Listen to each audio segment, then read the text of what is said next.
Hello, everybody, and welcome back for another daily devotion.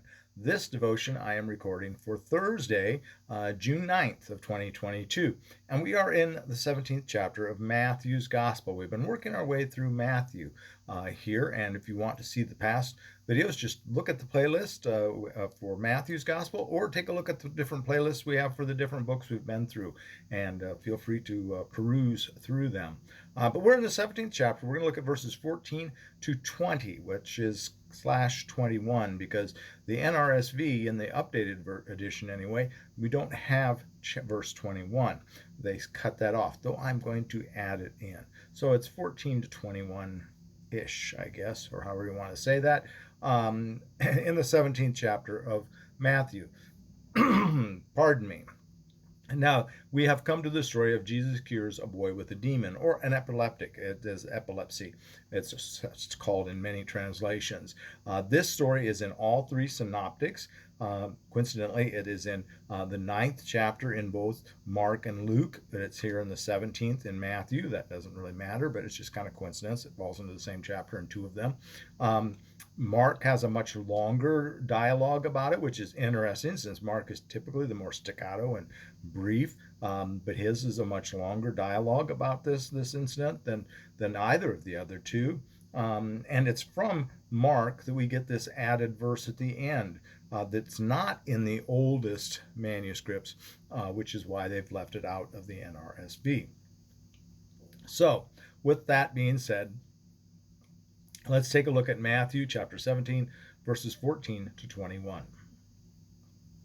When they came to the crowd, a man came to them, knelt before him, and said, "Lord, have mercy on my son, for he has epilepsy and suffers terribly.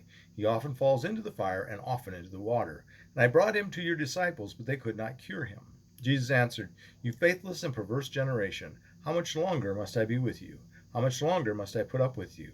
Bring him here to me." And Jesus rebuked the demon, and it came out of him, and the boy was cured from that moment.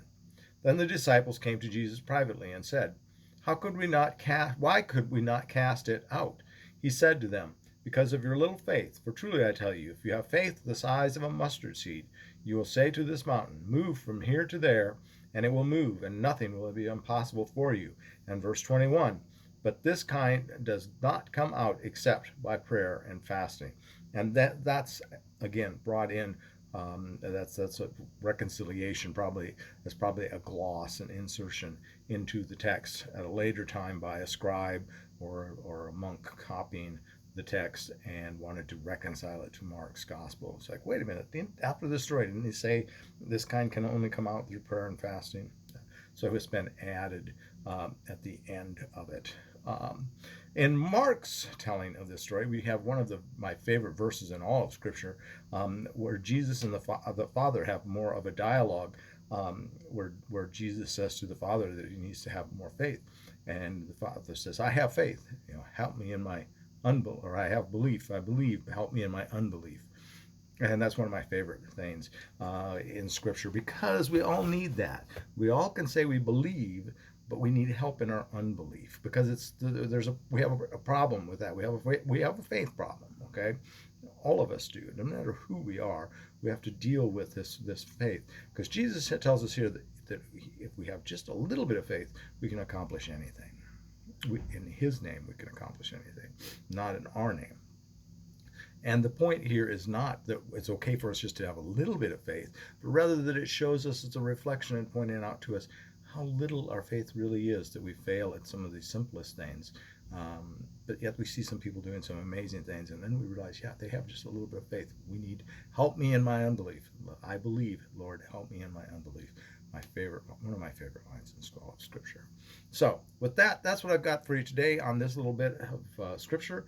We'll come back tomorrow and we will have some more. God bless and be a blessing to someone today. Bye-bye.